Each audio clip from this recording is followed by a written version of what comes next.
दोस्तों आज के वीडियो में हम बात करने वाले हैं 5 उन तौर तरीकों के बारे में जिससे आप अपने माइंड को कंट्रोल और रिचार्ज कर सकते हो। अगर आप उन लोगों में से हैं जिनको अपने माइंड को रिचार्ज करने नहीं आता है तो आपको ये वीडियो बेशक देखना चाहिए। और हाँ, वीडियो में बताए गए 5वें पॉइंट पे ज्यादा ध्यान दीजिए क्योंकि आज की परिस्थितियों के हिसाब से आपको उस पॉइंट के बारे में जरूर जानना चाहिए, तो बने रहिए।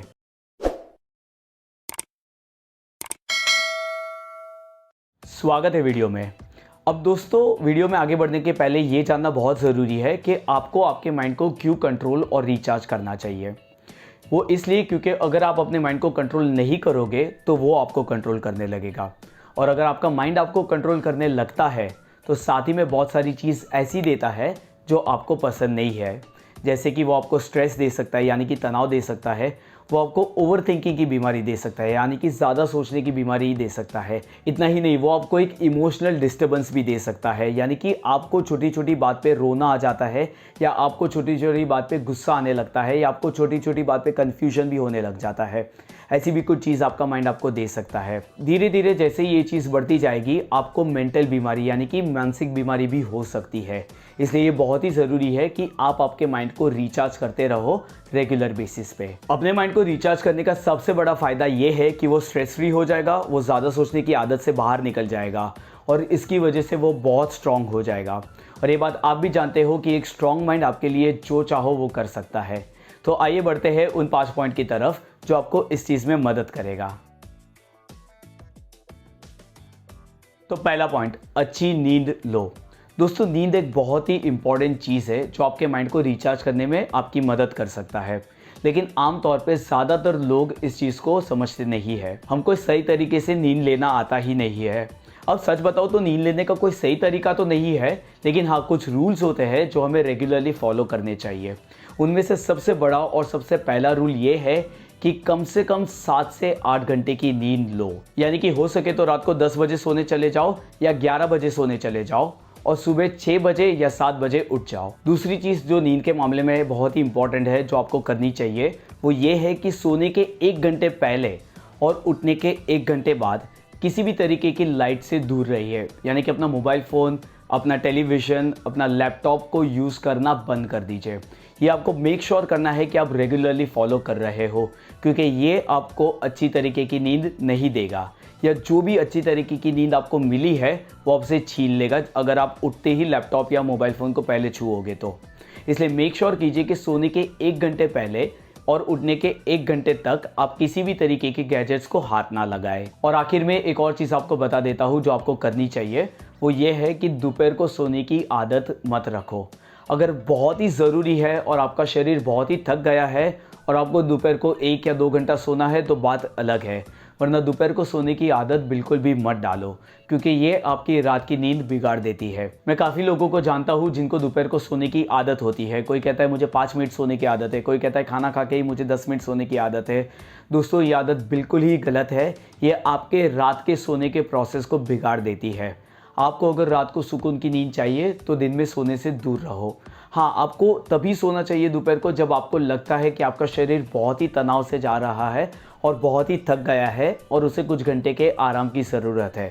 बेशक आपको उस वक्त आराम लेना चाहिए, लेकिन इसको आदत मत बनाओ क्योंकि ये आपके रात के सुकून की नींद को छीन लेगा। तो दोस्तों ये थे सारे रूल्स पॉइंट नंबर 1 के। अब पॉइंट नंबर 2 की तरफ बढ़ने के पहले मुझे नीचे कमेंट करके बताओ कि इनमें से कौन से रूल वो है जो आप रेगुलरली फॉलो करते हो। चले बढ़ते हैं पॉइंट नंबर 2 की तरफ। पॉइंट नंबर 2 है मेडिटेशन। दोस्तों मैं अपने वीडियोस में अक्सर मेडिटेशन के बारे में बहुत कुछ बताता हूँ क्योंकि वो एक ऐसी चीज़ है जो आपको रेगुलरली फॉलो करनी चाहिए अगर आपको अपने माइंड से तनाव निकालना है तो, और आपको अपने माइंड को रिचार्ज करना है तो। और घबराइए मत, ये मेडिटेशन कोई ज़्यादा टफ चीज़ नहीं है। ये बड़ा ही सिंपल सा प्रोसेस है। आपको आँख बंद करके बैठना है और अपनी सांसों पे ध्यान ले जाना है। जैसे ही आपका ध्यान भटकता है आपको फिर से उस ध्यान को अपनी सांसों पे ले आना है। बस इतना ही करना है आपको। ये कोई ज़्यादा टफ चीज़ नहीं है, ये बड़ी ही सिंपल चीज़ है। वैसे मैंने तो आपको बता दिया है कि मेडिटेशन कैसे करते हैं, लेकिन अब भी आपको कुछ टफ लग रहा है या अब भी आपको कंफ्यूजिंग लग रहा है तो मैंने मेडिटेशन से रिलेटेड 2 वीडियोस बनाए हैं। एक मेरी इंग्लिश चैनल के लिए और एक मेरी हिंदी चैनल के लिए। वो वीडियोस है गाइडेड मेडिटेशन वीडियोस, यानी कि आपको उस वीडियोस को सुनना है और उसमें बताए गए इंस्ट्रक्शंस को फॉलो करना है। जैसे आप उस इंस्ट्रक्शन को फॉलो करोगे आपको मेडिटेशन करने में कोई दिक्कत नहीं होगी। उस वीडियोस को आप मेरी चैनल में सर्च कर सकते हो या नीचे डिस्क्रिप्शन में भी मैं उसकी लिंक डाल दूंगा। अब दोस्तों, मेडिटेशन वो चीज़ है जो आपकी सोच में एक ठहराव लेके आता है, जिसकी वजह से आपको नया नज़रिया दिखने मिलता है और आपको एक्स्ट्रा एनर्जी भी मिलती है, क्योंकि आमतौर पे आपकी सोच बहुत सारी एनर्जी आपकी ले जाती है, लेकिन जब मेडिटेशन की वजह से उसमें ठहराव आ जाता है तो आपको फिर से नई एनर्जी मिलने लग जाती है। इतना ही नहीं, अगर आप मेडिटेशन रेगुलरली करोगे तो कुछ महीने में उसके जो भी बेनिफिट है वो आपको कंपाउंड होके मिलेंगे, यानी कि आपको डबल और ट्रिपल फॉर्मेट में आके मिलेंगे। तो मेक श्योर कीजिए कि आप रेगुलरली मेडिटेशन कर रहे हो। पॉइंट नंबर 3, हेल्दी खाना खाओ। अब दोस्तों, हिंदू शास्त्र में हमेशा से ही कहा गया है कि आप वो बन जाते हो जैसा कि आप खाते हो, और ये वाकई में सच है। अब इसके पीछे ज़्यादा दिमाग लगाने की ज़रूरत नहीं है। इसके पीछे का एक सिंपल साइंस है कि आप जो भी खाते हो वो आपके शरीर में ब्लड बनाता है। अब ये वही ब्लड है जो आपके दिमाग तक पहुंचता है और आपके दिमाग को एनर्जी देता है, और जैसी एनर्जी आपके दिमाग को मिलेगी वैसी सोच वो रखेगा। यानी कि आप अगर हेल्दी खाओगे तो हेल्दी ब्लड आपके दिमाग तक पहुंचेगा और आप सही तरीके की सोच सोचोगे, और अगर आप अनहेल्दी खाना खाओगे तो आपके दिमाग को अनहेल्दी ब्लड मिलेगा, जिसकी वजह से उसको ज़्यादा एनर्जी नहीं मिलेगी, वो हमेशा तनाव में रहेगा, थका रहेगा और सही तरीके की सोच नहीं पाएगा। तो दोस्तों, सबसे पहले आपको मेक श्योर करना है कि आप अपनी बॉडी को हाइड्रेटेड रख रहे हो, यानी कि आप अच्छी क्वांटिटी में दिन में पानी पी रहे हो। दूसरी चीज़ आपको ये करनी है कि जंक फूड ज़्यादा नहीं खाना है, हो सके तो बिल्कुल ही नहीं खाना है। हो सके उतना हेल्दी फूड खाइए, क्योंकि ये आपकी बॉडी में हेल्दी तरीके का ब्लड बनाएगा। एक और बात का आपको ख्याल रखना है कि आप ज़्यादा शुगर ना खाओ, क्योंकि ये भी आपके बॉडी में से एनर्जी ले जाता है और आपके माइंड को लेथार्जिक बना देता है। अब कुछ क्वांटिटी में आपकी बॉडी में ग्लूकोज जाना ज़रूरी है, क्योंकि ये आपको एनर्जी देता है, लेकिन सिर्फ कुछ क्वांटिटी में। तो हो सके तो अपनी शुगर पे कंट्रोल रखें, ताकि आपका माइंड ज़्यादा एक्टिव रहे और ज़्यादा एनर्जेटिक रहे। इसके अलावा एक बहुत ही इंपॉर्टेंट चीज़ आपको करनी चाहिए, वो है कि खाने को सही तरीके से चबा के खाओ। देखो दोस्तों, होता क्या है कि सही तरीके से चबाया हुआ खाना ही सही तरीके से डाइजेस्ट होता है, और सही तरीके से डाइजेस्ट हुआ खाना ही सही तरीके की न्यूट्रिशन आपके बॉडी में डाल सकता है।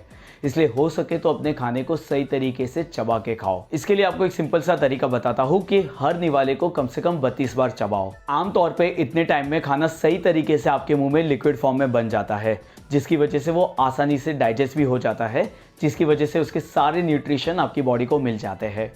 तो मेक श्योर कीजिए कि आप हो सके उतना हेल्दी खाना खाओ और सही तरीके से खाओ, ताकि आपका माइंड हमेशा से रिचार्ज रहे।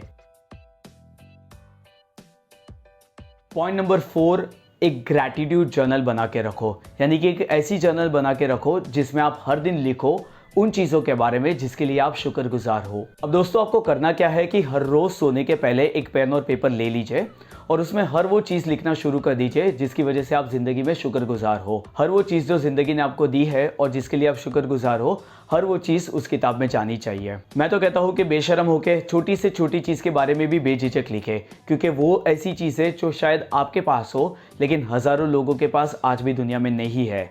इसलिए आपका ये फ़र्ज़ बनता है कि आप उसके लिए ज़िंदगी का शुक्रगुजार मनाओ। तो मेक श्योर कीजिए कि सोने के पहले आप हर वो चीज़ लिखो जो उस दिन ज़िंदगी ने आपको दी है या पूरी ज़िंदगी भर ज़िंदगी ने आपको एक तोहफे के तौर पे दी है। अब ये करने से होगा क्या? ये करने से कुछ ऐसा होगा कि आपका माइंड कुछ सेकंड के लिए थम जाएगा और उन चीज़ पे गौर करेगा जो पहले से उसके पास थी पर उसको उसकी कदर नहीं थी। जैसे आपका माइंड उन चीज़ों पे गौर करने लगता है, उसका नज़रिया ज़िंदगी की तरफ बदल जाएगा।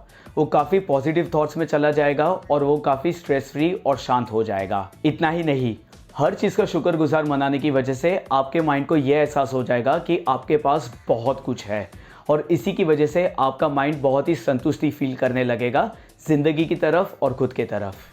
इसलिए मेक श्योर कीजिए कि हर वो चीज़ का आप शुक्रगुजार मनाओ जो आपके पास आज है।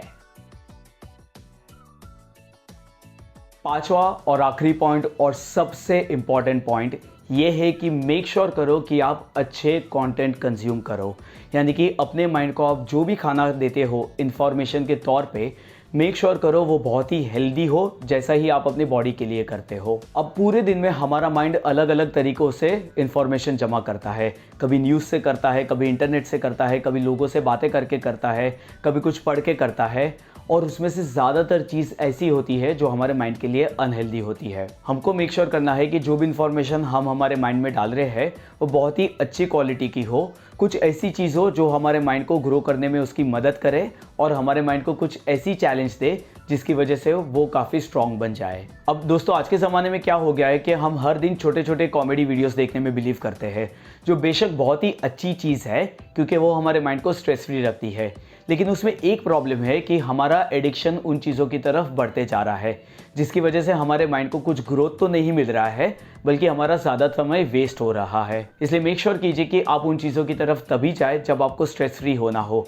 हालांकि जब आपको रियल नॉलेज चाहिए तो आप अच्छी तरीके की किताबें पढ़ें, अच्छे लोगों से मिले, इंटरनेट पे कुछ अच्छी चीज़ें सर्व करें और हो सके उतने पॉजिटिव थॉट्स को सोचें। इसकी वजह से आपका माइंड हमेशा ग्रो करेगा और हमेशा नई नई चीज़ें सीखते रहेगा। और दोस्तों अगर आप अपने माइंड को हमेशा नई नई चीज़ें सिखाते रहोगे तो आपका माइंड हमेशा स्ट्रॉन्ग रहेगा और हमेशा एक्टिव रहेगा उन दिनों पे भी जब आप 60 साल के रहोगे। इसलिए दोस्तों पूरे का पूरा ध्यान रखें कि आप किस तरीके की इन्फॉर्मेशन अपने माइंड में डाल रहे हो और जहाँ पे आपको लगता है कि कुछ चीज़ें बदलनी चाहिए वहाँ पे उन पुरानी इन्फॉर्मेशन को या उन पुरानी आदतों को निकाल दीजिए और नई तरीके की इन्फॉर्मेशन आपके माइंड को फीड कीजिए ताकि वो बड़े आसानी से ग्रो हो जाए और बड़े आसानी से रिचार्ज हो जाए। तो दोस्तों ये थे वो 5 तरीके जिससे आप अपने माइंड को रेगुलरली रिचार्ज कर सकते हो।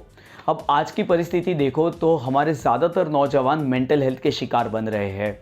हम उस चीज़ को कुछ हद तक रोक सकते हैं अगर हमें हमारे माइंड को स्ट्रेस फ्री करने आ गया, उसकी ओवर थिंकिंग को कम करने आ गया और उसे रेगुलर बेसिस पे रिचार्ज करने आ गया तो। इसलिए मेक श्योर कीजिए कि आप सही तरीके से अपने माइंड को रेगुलरली रिचार्ज कर रहे हो ताकि वो हमेशा स्ट्रॉन्ग रहे, एक्टिव रहे और मेंटल हेल्थ का शिकार ना बने। इतना ही नहीं, अगर आप अपने माइंड को सही तरीके से रिचार्ज करोगे तो वो आपकी वो मदद कर सकता है जो आप कभी सोच भी नहीं सकते हो। इसलिए आप अपने माइंड का ख्याल रखो ताकि वो आपका ख्याल रखे। तो दोस्तों मेरा वीडियो देखने के लिए शुक्रिया। अगर वीडियो पसंद आया हो तो इसे ज़्यादा से ज़्यादा लोगों तक शेयर कीजिए और उनको उनके माइंड को रिचार्ज करने में उनकी मदद कीजिए। ऐसे वीडियोस को रेगुलरली देखने के लिए आप मेरी चैनल को सब्सक्राइब कर दीजिए और सब्सक्राइब करते ही बेल आइकॉन भी दबा दीजिए ताकि आपको मेरे नए वीडियोस की नोटिफिकेशन तुरंत ही मिल जाए। आशा रखता हूँ आपको आज का वीडियो पसंद आया हो। मेरा वीडियो देखने के लिए शुक्रिया। मेरा नाम है समीर और अगली बार फिर मिलने तक स्टे ऑसम।